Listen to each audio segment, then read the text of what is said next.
Dando continuidade, então, aos nossos estudos sobre o livro O Poder do Subconsciente, de Joseph Murphy, um clássico que já ajudou aí milhões de pessoas a alcançarem os grandes objetivos, apenas mudando a maneira de pensar. Nesse livro, o autor descreve diversas técnicas que se baseiam em um princípio simples e prático, que é o fato de que, se você acredita em alguma coisa sem restrições, você faz um retrato disso na sua mente, você remove os obstáculos subconscientes para que o seu desejo se concretize. Para quem não me conhece, eu sou Carla Zinese, sou instrutora de yoga e de meditação. Trabalho com a medicina tradicional chinesa faz mais de 15 anos, sou hipnoterapeuta e estudo a consciência humana com o intuito de auxiliar os meus alunos e os meus pacientes. Vamos dar continuidade então para os nossos estudos.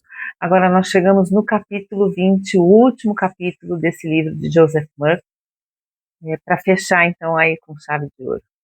E o capítulo 20 vem com o título Como Permanecer Sempre Jovem de Espírito, né? Então, e se a juventude não fosse uma questão de idade, mas de pensamentos que você escolhe alimentar todos os dias? Como estão os seus pensamentos? A gente vive numa sociedade que associa a juventude ao corpo, ao tempo, né, à sua idade, à sua aparência. Só que existe uma verdade muito mais profunda. A mente e o espírito, eles não envelhecem. E hoje, nesse capítulo, nós vamos falar um pouco sobre como permanecer sempre jovem, jovem de espírito, compreendendo então o papel do subconsciente na nossa vitalidade, na nossa alegria, no sentido da nossa vida, né? O autor, nesse capítulo, ele fala que o subconsciente nunca envelhece, que o subconsciente ele é eterno. Ele não conhece tempo, ele não conhece desgaste, ele não tem limites físicos, né? Então, as qualidades como o amor, como a bondade, como a paciência, a alegria, a harmonia, a sabedoria, isso não envelhece, porque pertence a um plano espiritual da mente, digamos assim. Então, quando você mantém essas qualidades vivas dentro dos seus pensamentos, você permanece jovem por dentro, independente da sua idade cronológica, né? Então, segundo o autor, a gente envelhece primeiro no pensamento. As pessoas não envelhecem por causa dos anos, né, já vividos.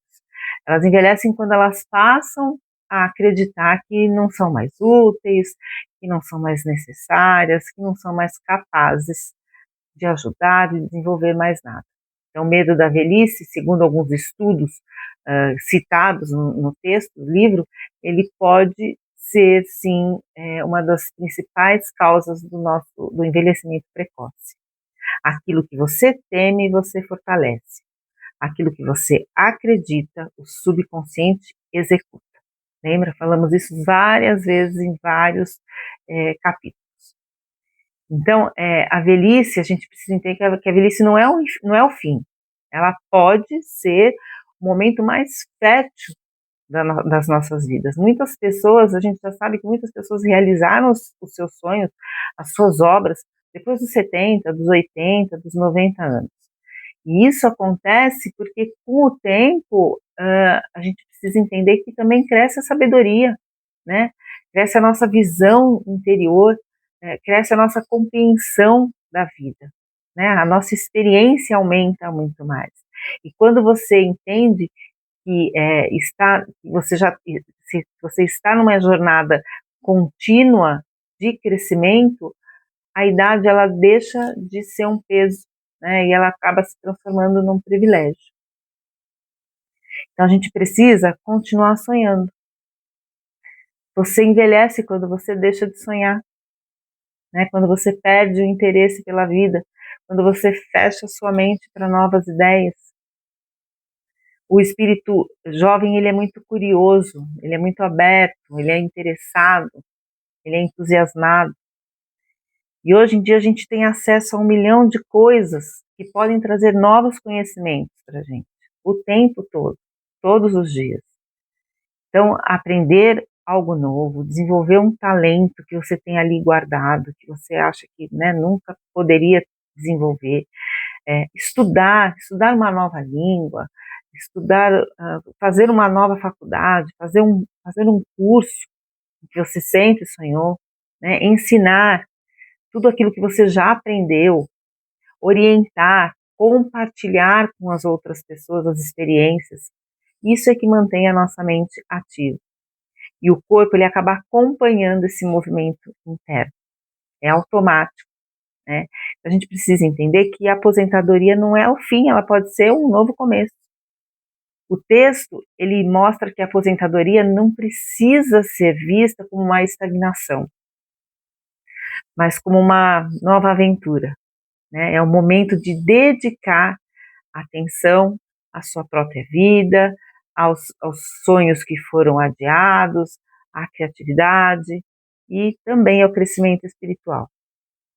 Quando a mente permanece ativa, inspirada, o corpo, ele responde com mais vitalidade e com mais equilíbrio. Então o autor fala que você é tão jovem quanto você pensa que é.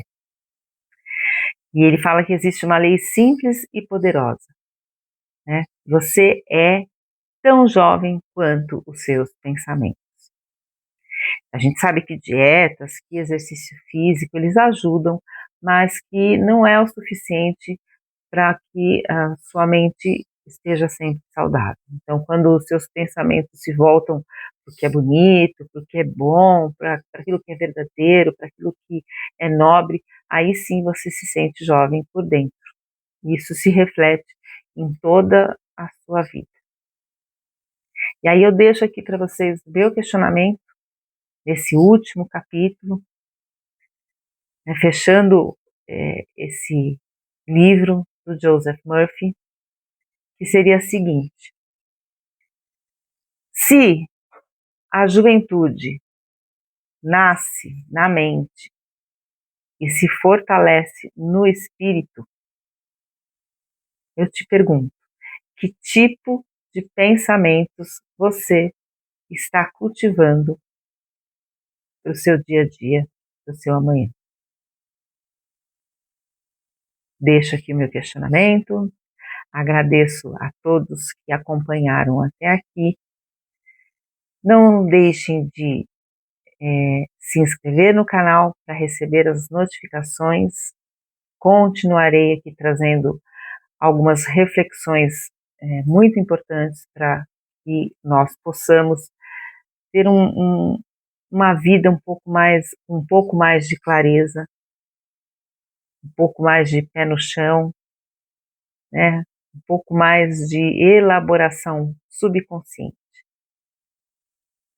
Então se inscrevam no canal, deixe seu like, compartilhe. Até mais.